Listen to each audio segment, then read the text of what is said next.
Okay.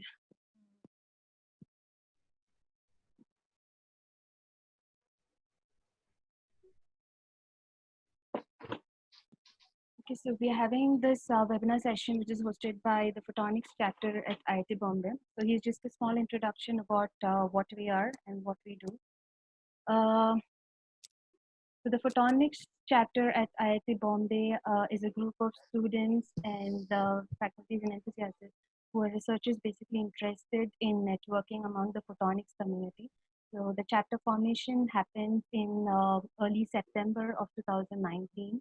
And so we are associated with the International Photonics and Optics bodies, IEEE Photonics Society and the Optical Society, OSM.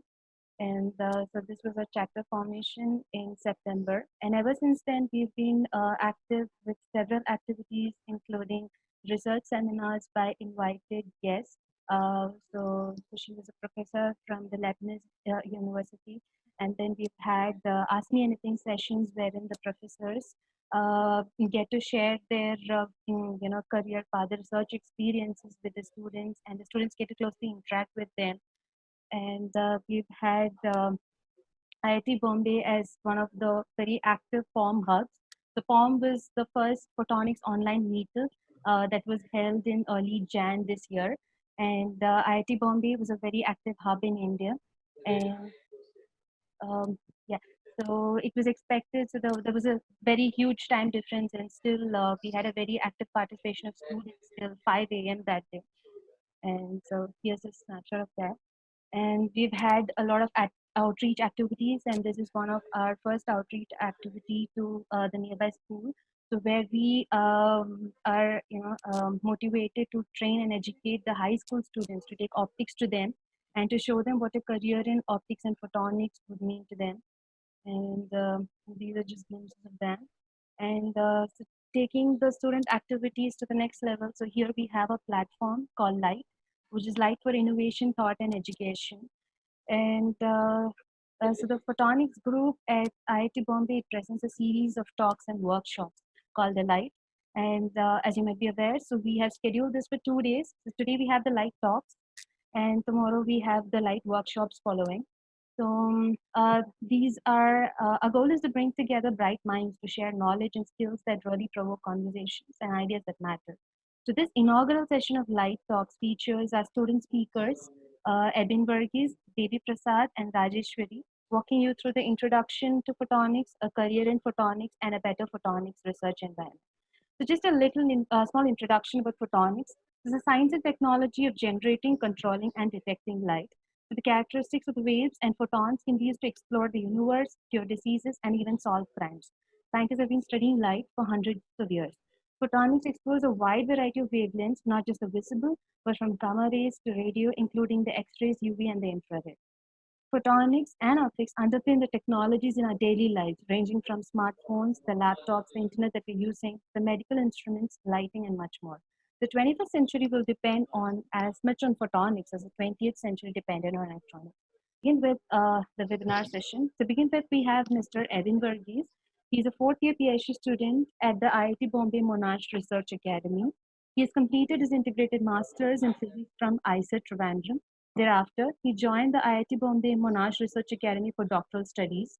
He's working with Professor Saurabh Lodha in the Electrical Engineering Department at IIT Bombay and Professor Nikhil Medhekar in the Material Science and Engineering Department at Monash. He's currently at Monash, and his research is on exploring two-dimensional van der Waals heterostructures for optoelectronic studies through experimental as well as first principles-based DFT calculation. So Eben is here to take us on a journey to explore the light. Now over to Eben.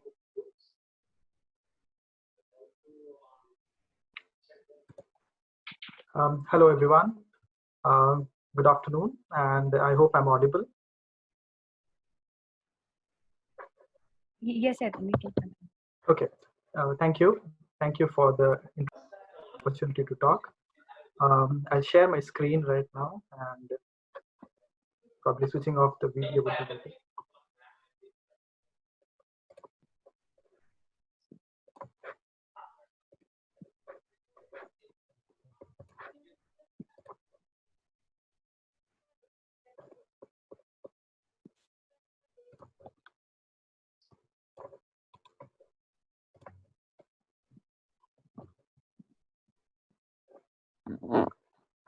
Good afternoon, everyone, again. And uh, my talk is on the introduction to optics and photonics. And I thank the IEEE student chapter at IIT Bombay for the opportunity to give this talk.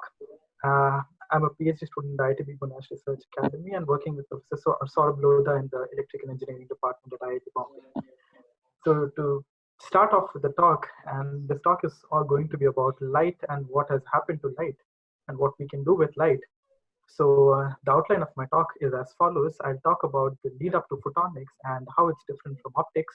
And then I'll move on to some photonic devices, just preliminary understanding of those devices. And then the important aspect of photonics in our daily life. And what's the research being carried out in photonics in terms of silicon photonics and some new materials which have come about in photonics, which are the two-dimensional materials, and then about this important aspect of what photonics can do during this COVID-19 pandemic. So to begin with, how did photonics come about? So what we know is that the ancient Greeks had some idea of geometrical optics, and they even knew about ray optics and how light interacts with some things like mirrors. By the 12th century, the invention of the lens happened, and in the 17th century, Snell's law of refraction came about, and Fermat's principle, which talks about the fact that light takes the path which has the least time. All this while, people had no clue what exactly the nature of light is. And in the 17th century, these two gentlemen, Newton and Huygens, had their theories. Newton had his corpuscular theory, and Huygens had his wave principle, both of which could explain certain observations relating to light. And in the 18th and 19th centuries, the phenomena of diffraction could be explained using the wave principle, and also Maxwell's laws of electromagnetism came about. But in the 20th century, Albert Einstein came and said all this is wrong, and light actually has a dual nature, meaning it can exist as both particles and waves, and these tiny uh, packets of energy in which light exists are called quanta, and that came to be the quantum theory of light.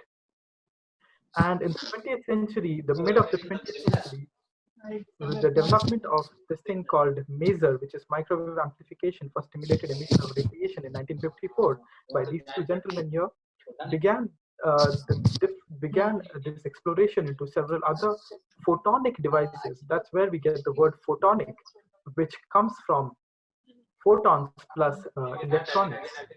So what's different in photonics than in optics? So as was mentioned earlier, what is photonics? Photonics is the generation and harnessing of light and other forms of radiant energy whose quantum unit is the photon. So photonics would deal with all kinds of radiation, right from the terahertz to the UV to the IR and so on. And how does it work in photonics? It works with the generation, detection, and managing light. And how does that happen? As this cartoon shows, it happens through all these processes, which are transmission, emission, signal processing, and so on. And the history of photonics, which I'll take up from the previous slide, in the 1950s with the masers, then came the lasers and optical fibers, which are analogous to the copper wires that transmit electricity, and in the sense of transmitting light from source to destination. And with that came the era of optical data communication, and the 2000s and onwards have spurred this interest in the Internet of Things based application, which aims at connecting different sensors uh, to the internet so that data can be accessed from different places quite easily. So why do we want to study photonics? We want to study photonics electricity. So photonic circuits, if at all there are, could be faster at transmitting information from one place to the other in comparison to electricity. And because in photonics we use all frequencies of radiation, we can pack more information, and more information can be processed or transmitted in comparison to electronics. And in terms of the energy efficiency, to process 1 bit of data in electronics requires 1 picojoule of energy, whereas that in photonics requires 1 femtojoule. So in terms of energy also, it is quite efficient, and that's why photonics. And with all this talk about quantum and optics, so what is photonics? Quantum optics? Well, I'll leave it to the audience to figure that out. Moving on to photonic devices. I'll talk briefly about a few devices which have caused this increasing research in photonics and has made a lot of applications which I'll talk about in the coming slides possible. The first of these devices are the photodetectors, which can detect light at different optical powers. They're used for sensing light, and by architecture, these devices could be something like PN junctions. They could be phototransistors or Schottky diodes, which are metal semiconductor junctions. And these photodetectors work on a spectral range. That is, they sense the radiation within the spectral range for which they can function. And there are other important parameters like responsivity and detectivity. Detectivity would be the minimum power that the photo detector can sense for a given radiation. Next are the light emitting diodes, which everybody knows is a device which emits light, and it does so by this process of carrier recombination. This is also a PN junction, but the difference from photodetectors is that an LED is a forward biased PN junction and a photodetector is typically a reverse biased PN junction. So the forward bias allows the carriers to recombine when a current flows, and they are in all sorts of wavelengths, right, from UV to IR, and they're used for a lot of applications. Next are the lasers, which also are light emitting devices, but they emit light by a completely different phenomena, which is called the stimulated emission, and hence laser, which stands for light amplification through stimulated emission of radiation. And it has a gain medium which is inside an optical cavity and which is pumped, and that causes the emission of radiation. So the lasers are typically known for their precise wavelength at which they emit, and lasers come in all sorts of powers, like from high-powered lasers, pulsed lasers, femtosecond lasers, and so on. And next are the optical fibers, which carry light from source to destination. And these are based on this phenomena called total internal reflection. They have this architecture of a core material which is made up of normally silica, and they have a cladding around it. And the total internal reflection that happens at the edge of the core and the cladding gives rise to this transmission of light from one place to the other in an optical fiber. So moving on to photonics in daily life, where all these different devices are employed. So the 20th century, we know, was the century of the electron. A lot of electronic devices came about, whereas the 21st century, we can rightly say, is the century of the photon, and I will show you examples of that. First, in case of communication, we switched from communication using a landline to something like optical fiber-based communication. The second is in the field of entertainment, where we moved on from the diaphragm-based gramophone systems to something like the compact discs, the DVDs, and the Blu-ray discs, which are very common nowadays. In case of displays, we moved from the CRT displays to the OLEDs, which are light-emitting diodes, and the TFT displays. The incandescent lights, which used a filament, have been replaced by this LED-based light bulbs, which are far more energy efficient. And life sciences and health have taken over endoscopic surgeries, which employ photonic methodologies. And in terms of manufacturing, and the old drilling and cutting using power tools has been replaced by far more precise laser employed drilling and cutting technology. And in addition to all of these, what's new? What's new are the flexible devices and wearable biosensors, which are only possible because of this revolution in photonics. To add to that, healthcare is a major sector which has seen a lot of photonic devices that are being employed. And MRI, as we know, magnetic resonance imaging, uses a lot of photonic, is a demonstration of photonic devices, and even optical endoscopy and laser surgery. For advanced microscopy, a lot of acousto-optic elements are employed, And we have all heard of laser treatments in eye-related ophthalmology and in hair and tattoo removal and so on. Another field where photonics has not been very commonly discussed is in the pulse oximeter, which is a device that senses the oxygen concentration in the blood, and that makes use of LEDs for that. Even DNA sequencing employs photonic devices. So moving on to manufacturing, we are all used to the barcode, which is a ubiquitous thing that comes up everywhere in our shopping requirements. And it's an example of a photonic system that is being used. The electronic devices that all of us use, the mobile phones and the charge coupled displays, all of them employ photonic devices. And it's also employed in solar energy harvesting and even in smart farming where sensors are used in agro farming.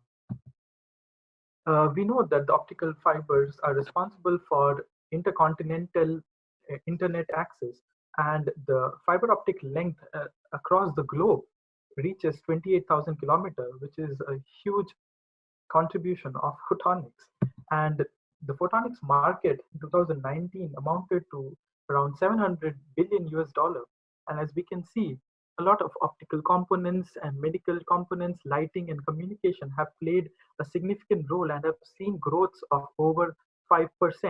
And this growth is set to increase by more than 5 to 10% in the next coming years. Talking about the research in photonics, the research is highly interdisciplinary, as can be seen from the publications which have come about in journals relating to different fields, from optics to physics to material sciences and engineering. And what are the different directions in which the research in photonics happens? The directions are towards making efficient sensors, towards integration of photonic devices with silicon technology, about which I'll discuss in the coming slides. And the research also looks at harnessing new materials and their properties for different kinds of photonic applications, and also developing lithography tools. There are a lot of specialized journals which deal with photonics. Nature has its Nature Photonics Journal, which is highly regarded as one of the best journals with a very high impact factor. And the OSA, the Optical Society of America, has journals, and even IEEE has journals specifically reserved for photonics-based research. Another interesting aspect of photonics-based research is that we can control what we do in extraterrestrial domain. Like for example, this laser-induced breakdown spectroscopy tool has been used for elemental analysis in the Mars rover. And quantum computation uses extensively photonic technology. As we know, the qubits in quantum computation can be related to the polarization of photons. So single photon emitters are highly sought after in quantum computation. So where is the bulk of research being done in the photonic sense? I mean, in what material? So the material of choice has been silicon for a long time. And why so? Because silicon has been around for a long time owing to electronics. Silicon has been synonymous with the electronic industry since the 1950s. And photonics typically employs the 3-5 semiconductors like the gallium nitride or gallium arsenide for manufacturing LEDs and lasers.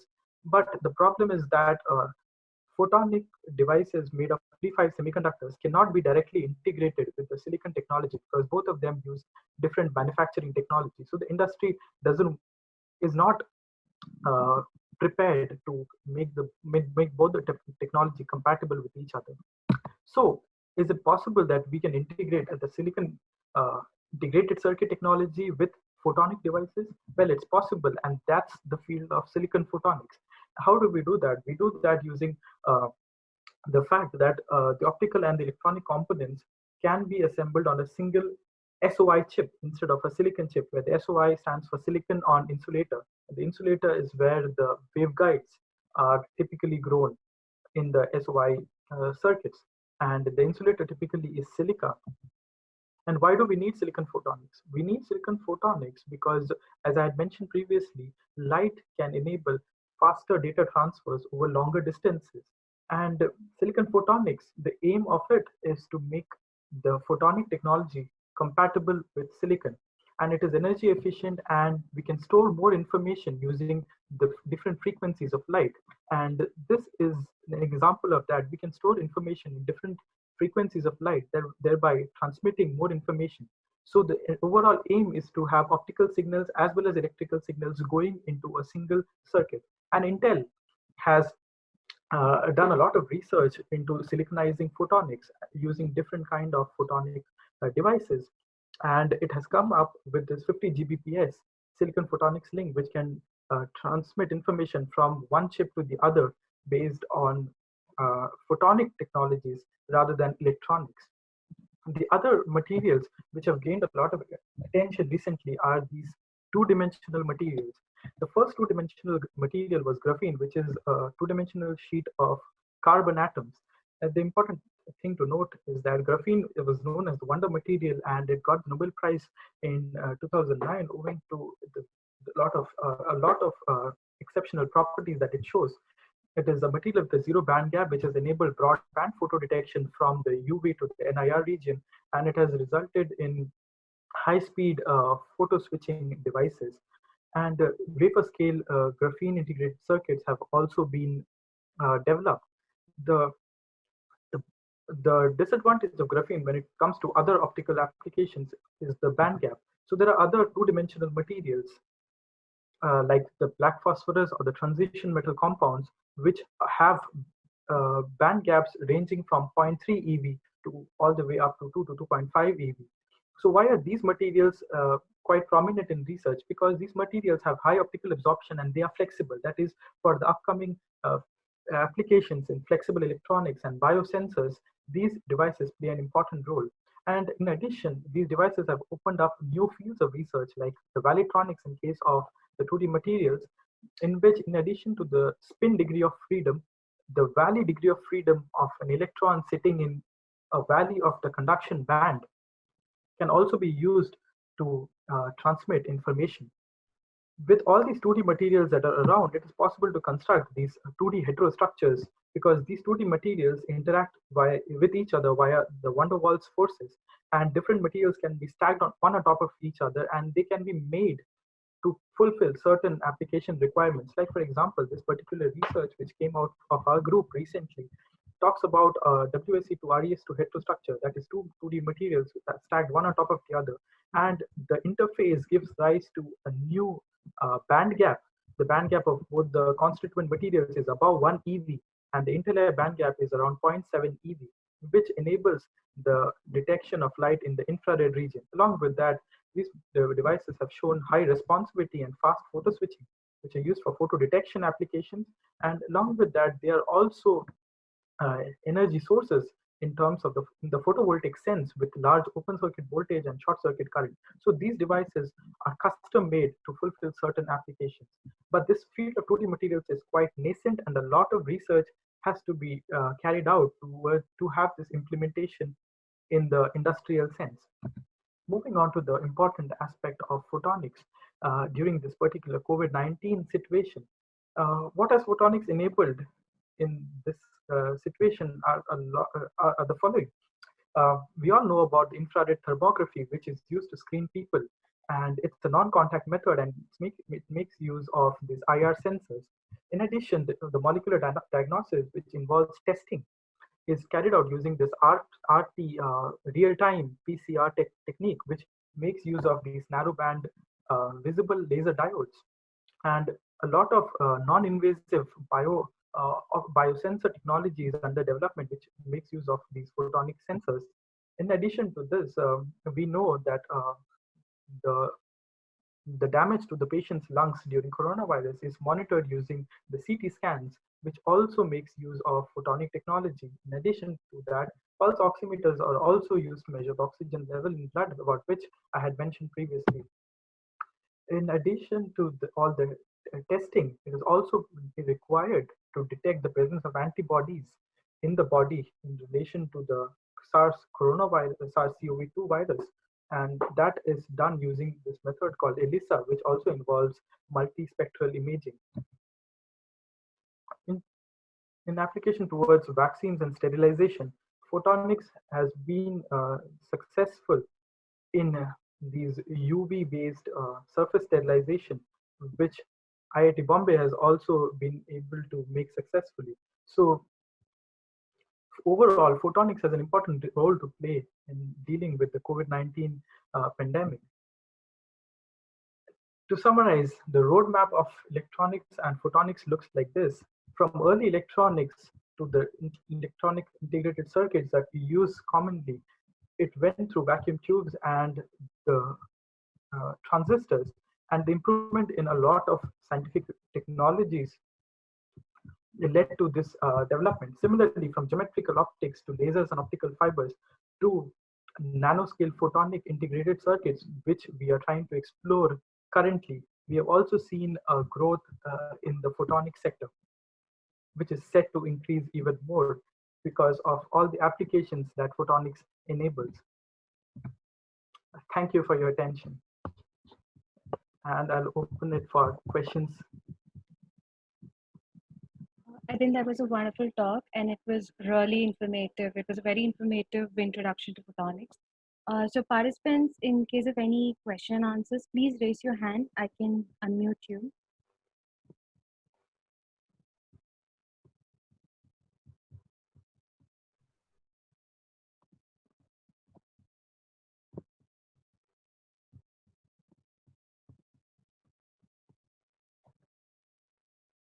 Okay, so I don't see any questions.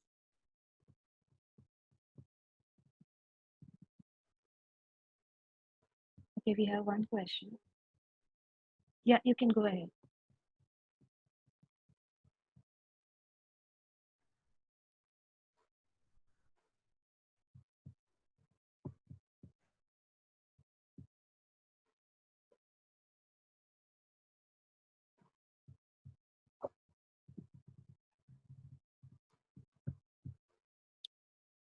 Is there a question about femtosecond lasers? Yes, I think. So you can speak out. You are unmuted now.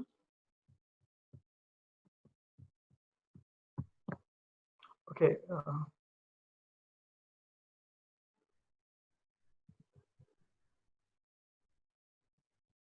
Okay, femtosecond lasers are something that uh, okay. So femtosecond lasers come under pulsed lasers. So not all lasers that we see or employ in commonly are steady state or continuous wave lasers. Some of them are pulse lasers, especially the lasers which work at very high frequencies. So the frequency at which the laser operates is also different. And regarding the applicability about uh, applicability in quantum computing, where regarding quantum computing, I was talking about the single photon emitters, in which the polarization of the light can be synonymous to the qubit. And based on that, a lot of gates can be actually performed. The quantum gates can be actually performed. And the next question is about nanoelectronics and IC. Yes, yes. Yes, the silicon dielectric constant can cause crosstalk when the size is reduced. Yes, that's true. And it's also, this field is under research. And so I didn't understand the question, the relevance of optical lattices.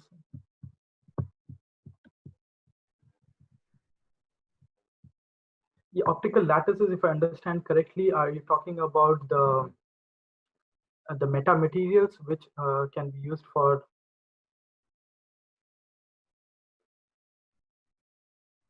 Yeah, so the optical lattices,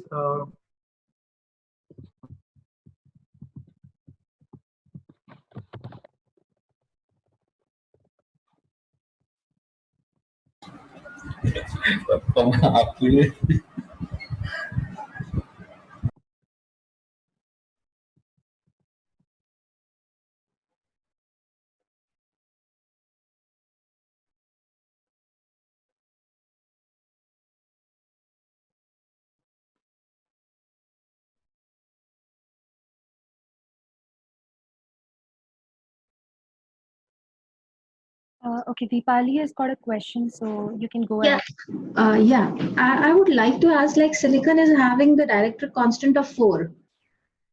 When you are reducing the size, the crosstalk between the signal will be very high.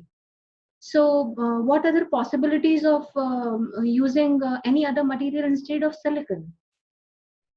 The entire purpose of using silicon is because the entire electronics is based on silicon, and it would be a direction of research of integrating the optical components, which are typically in non-silicon field, to silicon. So it's a current research topic, and people have proposed a lot of different materials. So material science research towards this aspect is also important, and you can go ahead and read about the latest materials that people have come up with to reduce the crosstalk.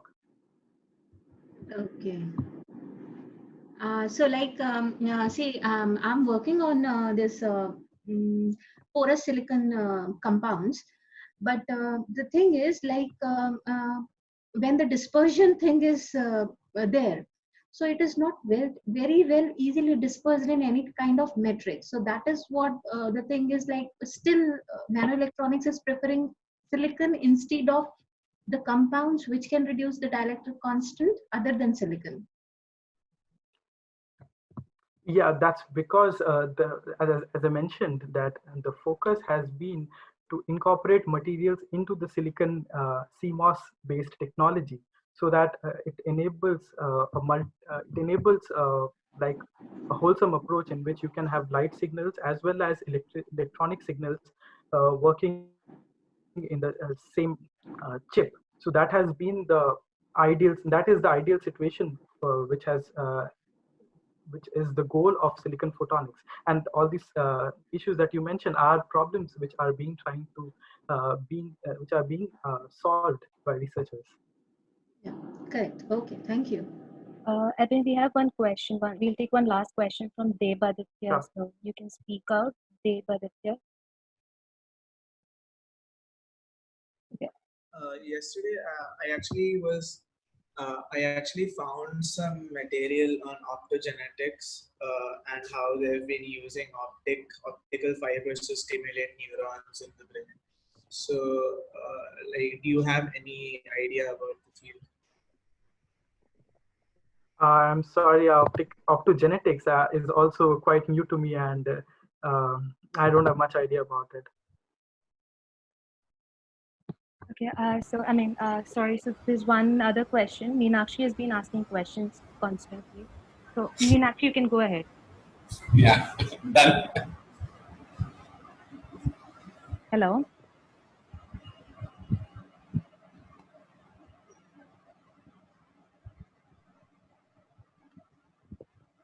Okay, so Edwin, I think we can close the question answer session.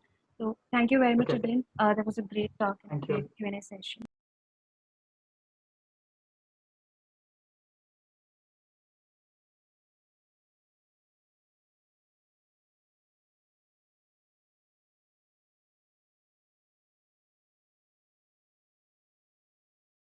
So we are continuing the LITE Talks. The next talk is about a future in photonics. It's a career talk by Dr. Devi Prasad Panda.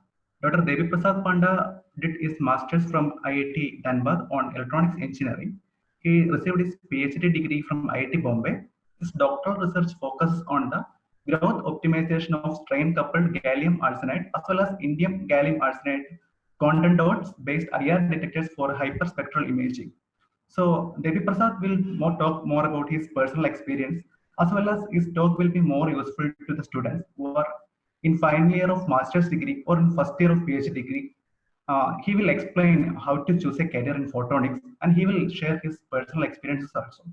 So I'm inviting Dr. Devi Prasad Panda to deliver the talk, a future in photonics, a career talk.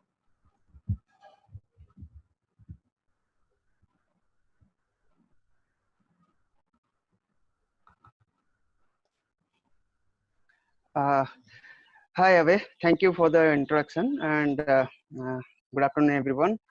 It was a nice talk from Abhin, and it was basically focused on the introduction to photonics. So I'll be talking about what is the career in photonics and what is the future of the photonics. So I'll just share the screen.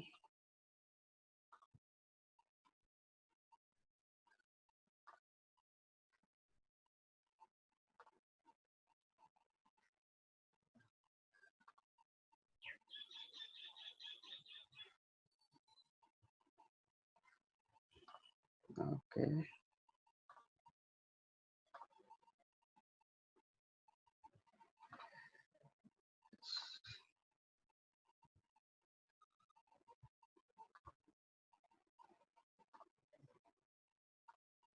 Okay.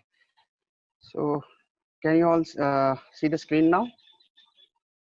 Yes, yes, Devi Prasad, you can go ahead. Okay, okay. Hi, so this is Future in Photonics, and thank you IEEE Photonics Student Chapter from IIT Bombay inviting me for this talk. So we will be talking about the future and the career in photonics. So today I was just going through this Nature Photonics journal web page, as I've been was telling so many journals regarding this photonics study. So we all know that Nature is a very good journal, and I was just going through the web page and I got this. So you can see this is the cover letter for this May 2020 edition.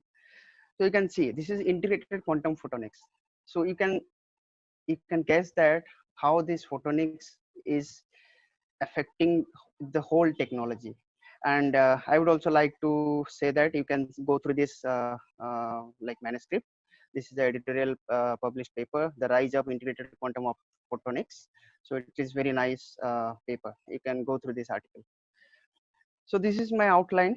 We will talk about the Moore's law and the introduction to photonics, and then we will talk about the like main technology and importance of photonics to the industry, the global leaders, how the market is like evolving in the field of photonics, and the key regions and hubs in this world, and the future of photonics. And then we'll also talk about the photonics at IIT Bombay, and I have also my individual experience that I will share with you. So we all know Moore's law because once we start reading the silicon, so we go through this Moore's law. So Moore was the co-founder of Intel Corporation. So what he claimed that the number of transistors in a dense integrated circuit doubles every year, and that's true. Like as we started using our black and white mobile phones, and now we are having a small computers in our pocket. So yes, that's true. We are increasing the number of transistor in our dense area, and that's why we are increasing the efficiency, and that's why we are increasing the like the number of works that a mobile can do. Like we didn't have any camera, and now we are having camera, and this new technology is giving us like the selfie camera, and that is having a pop-up camera also. So many things are going on this field, but then the question comes like, can this computing power increases continue? Is there a future for this silicon? Like if we the way we have already improved in this field, is it going to happen after 20 or 25 years or 30 years? So what will happen? Is the Moore's law is going to like it is going to happen for the next 10 years, or after the next 10 years or 20 years? So then comes the main problem, like the computation power, right?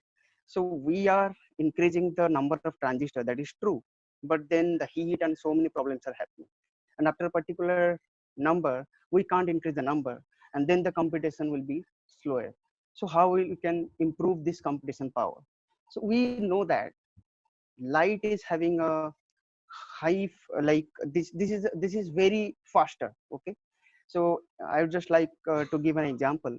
If we move around this earth with the speed of light, within 1 second we can move around this, like 1 minute we can move around this earth by 7 times. And the next point is that if we like measure the amount of energy that we are getting in a single second, that is equal to the amount of energy that we are consuming throughout the year. So that is the main part. Like we can use this light for our future. So that is called photonics. So photonics is nothing but this is the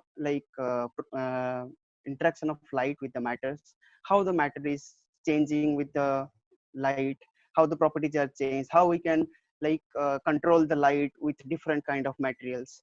So photonics is the main tool that is basically affecting all the sectors nowadays. And we have seen that the expansion of this telecommunication, it was a time when we were using 2G, now we are talking about 5G. So everything is possible because of this optical fiber communication that is through light. So we can communicate with each other from one continent to the other continent because of this photonics technology. And this is a very nice field which can help us in terms of speed, capacity, energy consumption, and precision. Everything it can give us. So this is a huge field. So these are the main technology and importance to the industry. Because of this photonic study, there are sensors and we can scan, and the barcode scanner kind of thing. So many things are there. The communications, that is the optical fiber communication, and the laser systems are used for the precision. We can cut and weld different metals and other things because of this precision lasers. And there's advanced lightning effect also is there. Then this OLED and other screens are also because of this photonics technology. And we are using solar cells, which is also because of this light. So these all are because of this photonics study. So light is everywhere. We can use it for different technology, and this will be very good for our future. Like wherever we go, if we grow a material, we want to see the band gap, we use the laser, right? So for the photoluminescence or for the time result photoluminescence, we need these laser systems which is based on light. So this is a very good technology which is having a huge future for everyone. And there are so many leaders in photonics, in the field of photonics throughout this world. So I have just mentioned a few of them. And if I talk about the market for photonics, so yes, like you can see the numbers. In 2019, the number was like the photonics market was valued $686 billion, and it is expected to reach a value of 1080 billion dollars by 2025 with a CAGR rate of 7.89. That means the cumulative average growth rate is having a 8% because photonics is the main technology now we are using. So by 2025, like we will be using photonics for all of our field. There is a huge future. It may be we may see that we are pushing the lift with the help of light. And we are using Li-Fi technology that I will talk about this in the next slides. So this silicon photonics is the main part, and in addition to that, there are some 3-5 semiconductor technology which are basically used for this optoelectronic devices like sources and detectors that I'll also talk about this. So there is a huge future for this photonics market, and the very good part is that we are coming under the main category.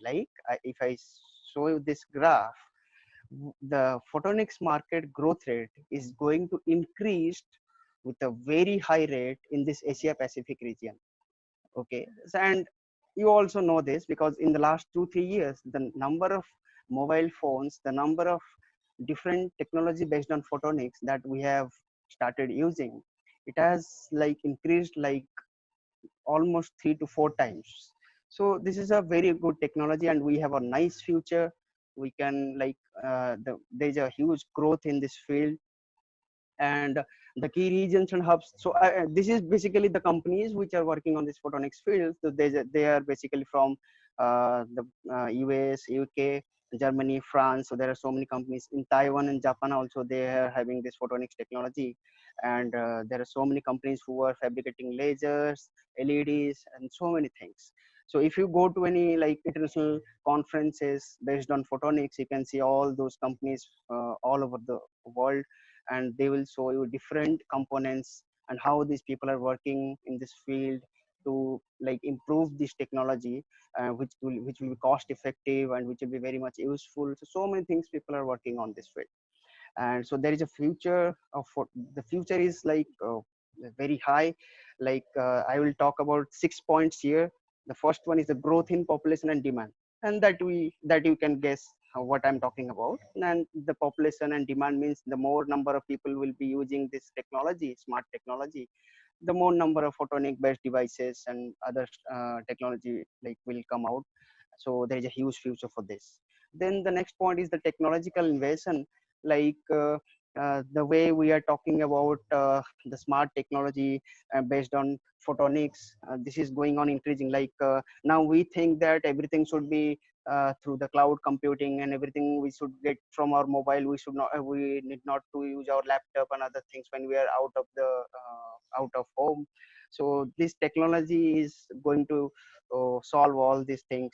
Then the aging population is there. So recently people were telling that India will be having the uh, highest number of youth by 2020. Yes, that's true, but nobody has thought about 2050. We all will be old, like, right? So by that time, we if we are having the highest number of youth, then that time we'll be having the highest number of old people also. So by that time, the demand will increase. Everything will be by photonics, so that it will be done within a second or within a minute, which is going to help us. Then then the fourth point is the resources under pressure, like the economy things. The by using the light, by through the photonics, we can check which product is better, which product is not useful. So like if we if we do the Raman scattering of a fruit, we can say that the content in the fruit, how much content in the fruit is in a good condition, and if the fruit is under bad condition. All these things is possible because of the light. So we can use we can utilize this photonics technology to reduce the waste products. Then the fifth one is the smart and sustainable mobility. Okay, so the mobility, actually this is regarding the vehicles and other things, like the smart vehicles which can be used without a driver. Like this can be possible because of this photonics. And the next is the increasing urban world. Like everybody is thinking of smart city, right? So people are thinking to live in the cities, so that they can avail all those facilities and things. And yes, if you are thinking of the smart cities, so the photonics can help us. That I will also talk about in the next slides. So from the future of photonics, I would also like to say a few things which I just went through. So this is a system which is called Paxel. So the in Japan, group of researchers have invented this. So and this can bypass the Moore's law. So what they are telling, this is a digital this is a photonic accelerator. That means it can boost up the speed.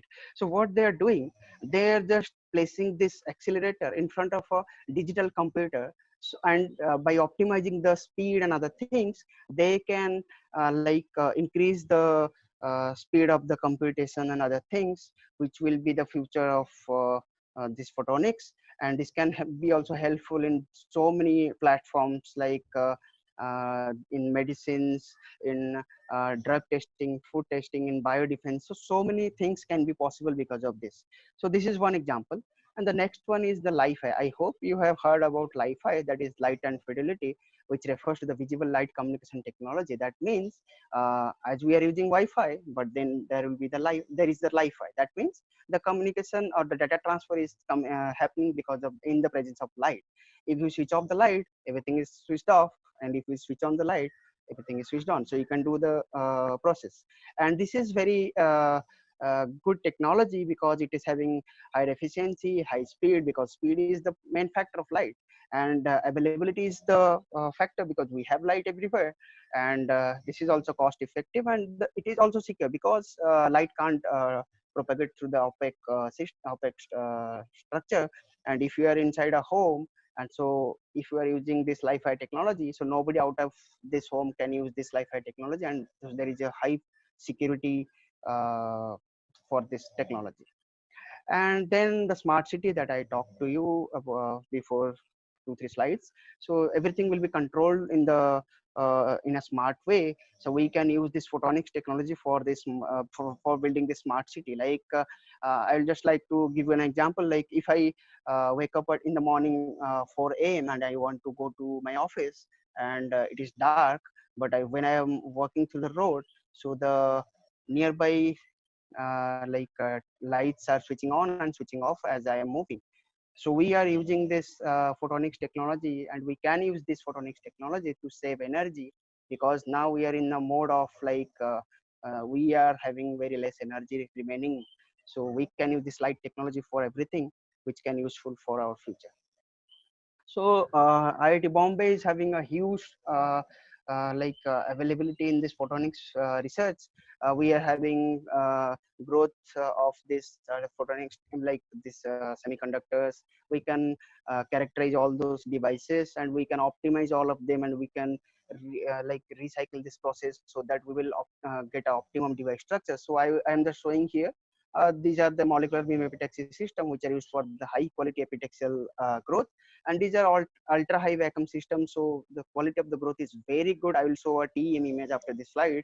And the left, this one is the gallium nitride MB system, and as you know, gallium nitride is the main technology now. People are working on this after the Nobel Prize actually. Then this is the gallium arsenide MB system, where we grow this three arsenide semiconductors, like indium arsenide, gallium arsenide, all those things. And in addition to all these systems, we are having these lasers for photoluminescence, the time resolved photoluminescence. As Avin was talking about this femtosecond lasers, so we basically use those femtosecond lasers for this time resolved photoluminescence, so that we can get an idea of the carrier dynamics in a semiconductor. So we can use this light technology for so many things. And high power lasers also, there are some labs in IIT Bombay who are using these high power lasers, and those can be useful for so many applications, not only cutting things, but they can be useful for so many applications. Like instead of RTP, like the rapid thermal annealing, you can do this laser annealing also, and to see the effect. And so there is a huge facility in IIT Bombay. So many professors are working in this field. Basically, I'm working with Professor Subhanan Chakrabarti, who is having this gallium arsenide MB system. And my work is basically the growth of indium arsenide, indium gallium arsenide quantum dot structures for the near infrared or mid-wave infrared or long-wave infrared photo detection. So that is basically the night vision camera. So then I would like to share with you my individual experience. When I joined masters in IIT Dhanbad, so that time I just started working on this fiber vibrating sensors. That time I didn't know that what is fiber vibrating, but I just knew that yes, there is optical fiber which is going to help us in so many ways. And in that optical fiber, we can use this fiber, we can fabricate this fiber vibrating. So what is this fiber vibrating? So basically we are having optical fiber having a core and the cladding. In the core, what we can do, like the basically here I can show you that this core is having a refractive index of N2, and the cladding is having a refractive index of N1, but we are creating another refractive index, that is N3, inside the core. That means inside the optical fiber core, we are creating a periodic Bragg grating. That is a periodic grating structure, and by that grating structure, what we can do, if we pass a light having a spectral response like this, so some part will be transmitted and some part will be reflected. So here the reflected light, that is the light having a wavelength of lambda b, that depends on this pitch length, that here I have shown this, the period of this fiber Bragg grating. So, and by varying this pitch length, we can vary this lambda b. So we can like tune this wavelength. So and basically it was based on the photonics technology. So then I just did some work with fiber vibrating, and I worked basically on the fiber vibrating sensors, like strain sensor, temperature sensors. So by changing the temperature and by changing the strain, this pitch length varies, and by that this lambda b also varies. And that is a very good technology. People are like using this for the structural health monitoring in different field, like different areas. Then I started working on this quantum dot structures during my PhD. So basically, as I have already told, my work was based on in-gas quantum dot structures, and those were for photodetectors and solar cells. So you can see here a nice TEM image, and this is the AFM image. You can see the self-assembled growth of this quantum dot structures, which can be useful for the photo detection, which can be useful for the sources like LED and lasers. And here the dots you can see, these are the dots and these are the gallium arsenide layer. So all the dots are grown on gallium arsenide and these are capped with gallium arsenide. So there is a very nice strain coupled structure which you can see, and this improves in the responsivity and detectivity of the devices. But after working on this photodetector and solar cells for last 4-5 years, I just recently I have started working working on this single photon sources and this monolithic integration of 351 silicon, because now these are the main things, because single photon sources are required for this quantum computing and so many things are there, but the solid state quantum dots will be better compared to others because these are more stable, right? But here you can see that from the AFM image, these are not useful for the single photon sources because the dot density is very high. But for single photon sources, we have to reduce the dot density. That can be used. That can be possible through the growth technology. And then the monolithic integration, as Avin was telling you in the last talk, he was talking about this integration of 351 silicon, which is very much required, and people are working on this field, and there are rare reports on this. And so currently we just gone through all of those works, and we just thought of growing this monolithic, growing this 351 silicon. And recently, yes, we are successful now. So we have recently grown this indium arsenide quantum dot structures on silicon substrate, and this is very good that the substrate that we used, that was without any offcut, without any V groups, that was basically the CMOS 001 silicon substrate. So there is a growth there are techniques which we can use for growing this 351 silicon substrate. So basically photonics is having a huge career. So whoever is thinking of joining into this field, I would like I guarantee that you are going to like have a very bright future. Like the way I joined and worked in this optical fiber communication technology, then I started working on this quantum dot technology. I don't know what I will work in future, but yes, this is having a huge future, like very bright future. And already in COVID-19 also people are using this photonic devices. So this is not going to die anyway, because as we are going through this technology, as we are improving in this technological field, so we need light very much. Like people are thinking of window panes having solar cells, right? And that use light. So everything is now focused into this photonics field. So many people are working in this field. There are so many number of groups in this world who are working in this photonics field. And the best part is that people are not confined to some few materials. They are using all those materials that you are getting in this periodic table, so that they can use any of them or any mixture of them, like alloys and other things, maybe organic, maybe inorganic. So whatever it is, they are thinking of using all those materials for the future of this photonics. So this is a very nice field and it is having a bright future. Yes, I would suggest all of you to join this field and pursue a career in this photonics field. This is my email ID.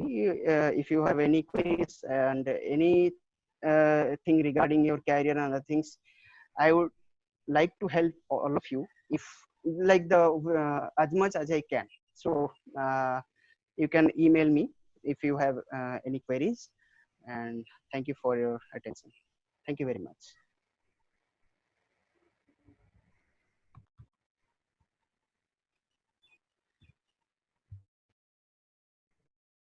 I think to take the audience to a world of photonics.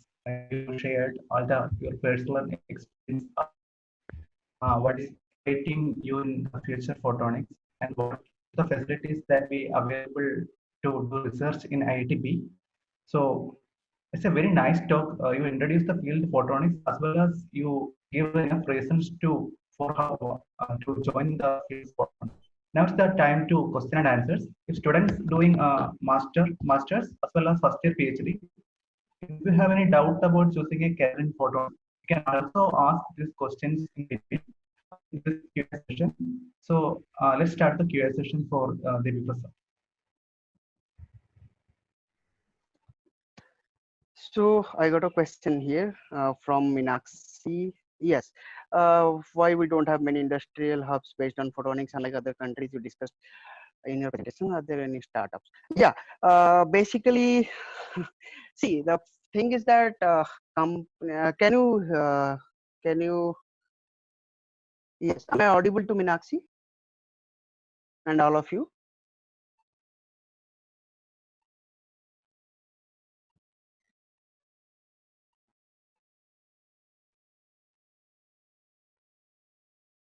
Okay, okay. So see, the problem is that uh, we don't have any fab lab, right? We can grow devices, that is true, but the fabrication, that is the main point. So we don't have any fabrication facility. Like in our lab, we can grow the photodetectors and fabricate all those photodetectors like single pixel or focal plane arrays.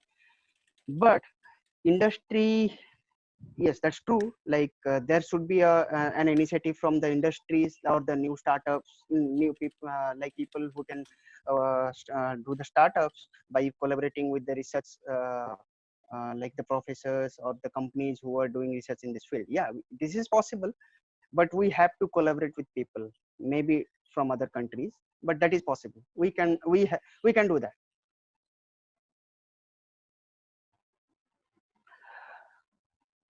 And integration generative, I didn't get this. What is the possibility of integrating generative means? Yes, sir. I'll talk. Yes. Thing is, I'm working on deep learning models and generative deep learning in specific. So is there any possibility of integrating the deep learning technology into making optimized models in the case of photonics, like specifically in fabrication and stuff like that? Actually, deep learning process, I am not acquainted with this process, but can you please explain me like what are you working on? There are situations wherein we have certain for example, if you want to fabricate a particular chip, you have certain Okay. parameters which you need to optimize, right? So is there any way to mathematically model that so that you can optimize it using certain algorithms? Yes, basically that is possible because when you are talking about the photonics and there are mathematics, there are physics and engineering also. Yeah, that is possible. You can use this mathematics like the way the light propagates through the materials and the way the light diffract from the edge of the materials. Yes, that is true. We can use any algorithm. Like for my cases, for the quantum dot technology, we basically use this continuum elasticity theory for solving this Schrodinger equation and other things. Okay. But in yes, but in your field, we may continue this conversation if you can email me or we can help each other. Sure, absolutely. Yeah, sure. Thank you.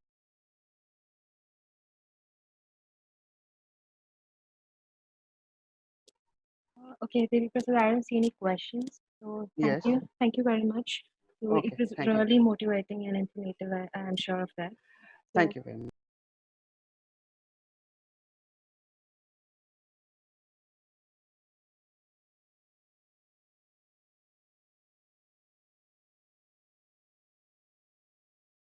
over to the next speaker. So, light sciences and technologies help address different sustainable development goals. Light is influenced and continues to influence human culture. Modern scientific research depends on diverse collaboration for success. This interdisciplinary global exchange of knowledge must be broadly inclusive, seeking contributions from all sources based solely on excellence. The Photonics and Optical Society, by its nature, is diverse. So we, the photonics community at IIT Bombay, have tried to raise awareness of diversity and inclusivity on different levels. Rajeshwari is currently pursuing her PhD under the supervision of Dr. Rashmi Gupta from IIT Bombay and Professors Antonio and Naomi from Monash University on the project titled The Interactive Effect of Cognition, Emotion, and Motivation on Behavior. She did her post-graduation in clinical psychology from Christ University.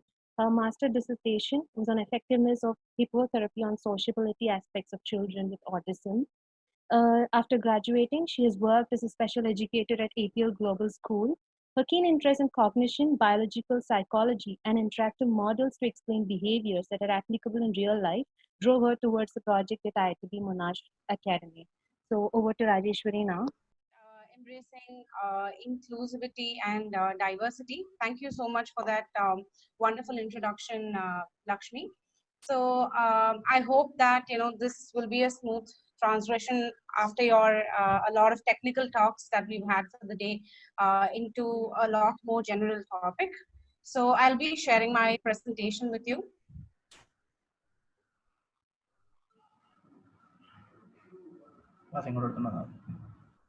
So when we first talk about diversity, a major component that actually defines diversity is our identity. How do we identify ourselves, right? So when we look at identity, you could call yourself based on where you're from or what you're doing. There are a lot of variables involved. So a study in India has shown that a major set of socio-cultural and demographic dimensions of diversity are age, gender, physical disability, and so on, as you can see. So when we are trying to define a diverse environment, these are one of the major variables that we need to take into consideration. And as we are aware now, a lot of these dimensions are in fact evolving in a lot of senses. For example, gender is not anymore defined in terms of a binary of males and females. There is a lot more in the spectrum. There's also gender fluidity. So we are still evolving when it comes to including diversity and defining what diversity is itself. So why the talk for the day? So diversity as such, when we include and become a very diverse environment, which is multicultural accommodative, it has a lot of benefits as such. So the first thing that comes to our mind is sharing of perspectives, understanding a multicultural background, but it goes beyond that. Studies have shown that the benefits of climate, of multicultural climate, especially in a student setup or in an academic research setup, involves an increase in performance, productivity, and also decision making and information processing skills. So we understand that having a diverse environment is crucial for us. Now, moving on, we also had the title diversity as well as inclusivity. Now, how do we define inclusivity? So if you take diversity, it is kind of a legal obligation. Say, for example, you have a 26% reservation or a 5% reservation for a particular category, which is usually an underrepresented minority to be taken into consideration. But if you look at inclusivity, it is much beyond that. It is looking at a bigger picture. For example, if diversity is going to be puzzle pieces, then inclusivity is beyond that, putting the puzzle pieces together and looking at something broader, looking at something bigger. So from managing an environment which has multiple different kinds of individuals into an accepting and inclusive environment is because what are few ways where we can enhance and enrich our environment into becoming more inclusive. So before we move into how to go about including or making it a diverse and inclusive environment, I want to give a small example, something that we are used to on a day-to-day basis, gender gap. Especially in the context of academic research is what I'll be talking on. You can see that in the graph, female authors have been having a consistent increase in their output and their population, but it is still a mainly male-dominated field. If you look at the pie charts in B, you'll also know that women who are expected to be dominating in fields such as psychology and health sciences, that is not the case either. And this case is prominent throughout the world, right? And a major and a very disappointing fact is that even though there were many female researchers who started out their career, they soon start dropping out. That is, the length of the career of a female scientist or a female researcher is highly shortened.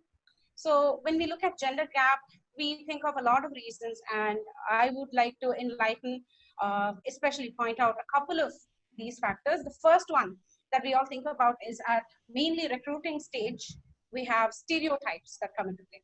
A lot of us know about explicit stereotypes, wherein you would have heard statements where people tell you, you know, women are not meant for science and women are better at art, right? But there are much more implicit factors that play a role. And one thing that I'd like to point out is the glass ceiling effect. If you look at a master's degree or a research degree as such, it is seen as a very higher level position in the academic field.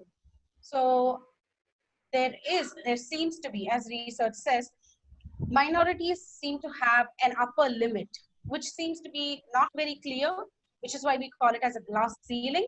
So it is kind of an invisible barrier that is put forth for minorities, especially women, and they're unable to cross it, which is why we have till date very few CEOs, which is a high level position. And similarly, in the cases of academics in research and so on. Now, even if they cross through the stages of recruitment and get into an institution of STEM, a science environment, we can see that the awards for research are mainly male dominated. Not only that, the economic compensation that is given is also not equivalent to their male colleagues, which I think we all on a lot of levels are aware of, but are unable to accept it. And the final one, which has a lot to do with the environment. As I said, even in the previous slide, a lot of women drop out of research because the environment is not friendly enough, or the environment is not matching their goals or values. And seems to be something which we can work on, because the other factors which are monetary in nature, we might not be able to play a role as such, because an entire garment or an entire or bigger body needs to play a role. But as such, what can we do depends upon how we change the environment. Because you would have seen that you know, once you enter your classroom, you automatically start becoming competitive. When you get a paper or your results out, you start looking for who got the highest mark. So it's all about power and competition, and this creates an environment of isolation, which is not something that matches with many women's goals and values. So broadly, what can we do in an academic setup?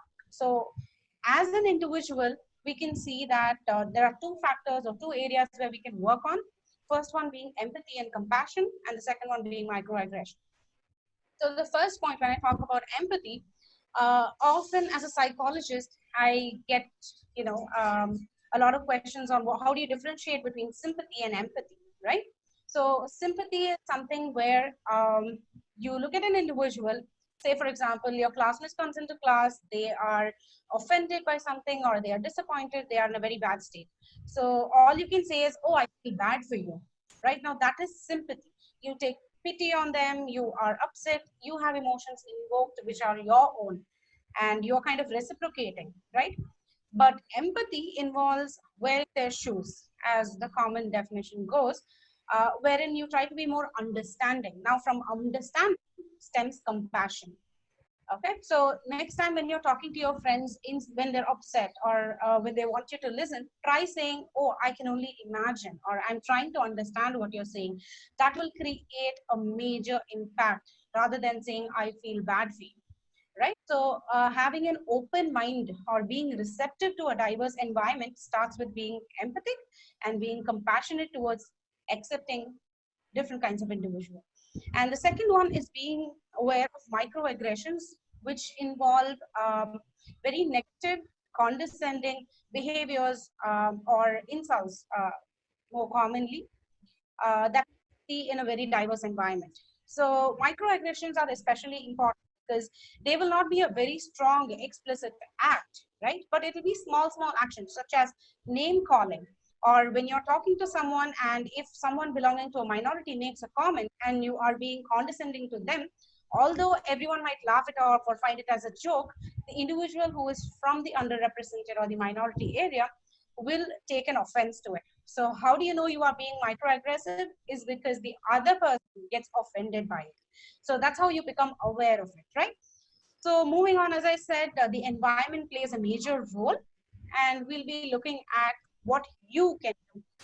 So the first and foremost point which I'd like to point out is everyone who enter the environment around you are competent. So the first and foremost point which I'd like to point out is everyone who enter the environment around you are competent. So the first and foremost point which I'd like to point out is everyone who enter the environment around you are competent. So the first and foremost point which I'd like to point out is everyone who enter the environment around you are competent. right? And they are given the opportunities. So a common belief is, just because they had reservation, they got in, they got it easy, which is definitely not the case. And the studies have shown that a lot of individuals who enter into academics because of quota tend to feel that they are not competent, that they don't deserve, right? So this is very evident across, and if you would have a conversation with someone from a minority, this will be very evident to you as well. So we need to understand that the other individual is equal and is competent, right? So that's when you start becoming more receptive and open to even accepting another individual from a diverse background. And the second one, which is very common, you can do it over a chai and charcha session. Just going on for a cup of coffee can help you with building up your relationships. So a major problem when it comes to accepting diversity and transgressing to an inclusive environment is crossing the boundaries. So we always have a boundary of, I'm from this particular region and they are from that particular region. So I have certain hesitations to talk to them. They are different than me. So in order to break the boundaries, or blur the boundaries rather, we need to build perspectives on who they are, how they are. In order to do that, try having a conversation and asking them about stories, because an individual from a minority has a lot to say, in fact. So, for example, in my life, I once went and wished a friend of mine Happy Good Friday. And she took her time to explain to me why you shouldn't be wishing someone Happy Good Friday, right? Although it was an overall very embarrassing experience, but I take it from a learning perspective, and I learned on that day that not to wish anyone Happy Good Friday. So I knew it because I was interacting, I was talking, right? So stories are a great way to start when you want to build an environment. And the second one, which is more related, is proactive sensitivity plan, right? So if you see in a lot of industry workplaces, it's kind of a compulsory to have sensitivity training, a cultural sensitivity training or a cultural competence training. But we do not have that in academic settings. So what we can start doing is be proactive about it. Whether you belong to the us side or the them side, whether you belong to the minority or the majority, first and foremost thing that you have to know is learn about the stereotypes, learn about the positive bias. I say this because whether you're going to be on whichever side it is going to be, you will have to be ready to tackle what is coming at you, right? So you have to proactively plan on how you're going to overcome these. So if you belong to a minority, for example, trying to learn when someone is being offensive, how are you going to act? Are you going to be very defensive about it? Are you going to say something snarky about it? How are you going to handle the situation is going to be crucial on how the borders are going to be crossed and met. So that's about proactivity and sensitivity planning with respect to how you can do in your environment. And the last and final point is when we look at an inclusive environment, we think that it's a very neutral environment. We look at how to make it a gender neutral or an ethnic neutral environment. But in reality, what we have to do is embrace our authentic identities. Because when you look at a gender neutral environment, you start having a sense that you are losing your identity, which is very important to you, right? Whether you are belonging to whichever side, you will still want to hold on to your identity. So that is where there's no hard and fast rule on, like how do you approach and how do you make an environment inclusive. But the first place to start is being authentic. Revealing that, yes, I have this background, but I do respect you. So being authentic and having mutual respect goes a long way when it comes to building up an inclusive environment. So I hope that the talk has given you an idea about how to move on to a moral responsibility rather than looking at it as a legal obligation. So hoping to welcome a greater inclusive environment. If you have any questions, feel free to mail me or ask me the questions directly. Thank you. So thank you very much. So it was a very good talk, and I'm sure you did educate us well about creating a better workplace. May 16th is the International Day of Light. So we have two contests for you. One is a photo contest. I did photo contest. The contest is open till May 14th. So you can send the photos by scanning the QR code. You can also go to the website that is provided at the bottom of each poster. So you can scan the QR code of this World of Light photo contest, and one more contest that we have is the write-up contest. So you can scan the QR code that is provided, and you can attach your write-ups or photographs, and you can send till May 14th. So we will post the selected photos and write-ups in our chapter website. So you can also see that. So there is a prize worth of 5,000 rupees for both of the contests. So first prize will awarded the money of 1,000 rupees. Second prize will get a money of 500, 800 and 500. So we have two contests. So please inform this thing to your friends also. So the contest is open now also. It is open till May 14th. So encourage your friends also. Apply. You can also participate and your friends also. So as a part of International Day of Light, we are again organizing two talks. One is from the Professor Achoy Gadda, that is what is light, evolution of quantum theory. So the talk is on May 16th from 11 a.m. to 12 p.m. on May 16th. The second talk is given by Professor Kaushik Chowdhury. There's a talk about light, a tool of modern science. So we have two talks on May 16 also. Hope all of you again participate in these talks. So if you have any doubt about our student chapter, if you need any contact, you can directly contact by our website, chapter website. The first one is our chapter website, and we have a dedicated mail ID, that is iitbphotonics@gmail.com, and we have a Facebook page, Photonics chapter IITB, and a Twitter account at Photonics IITB.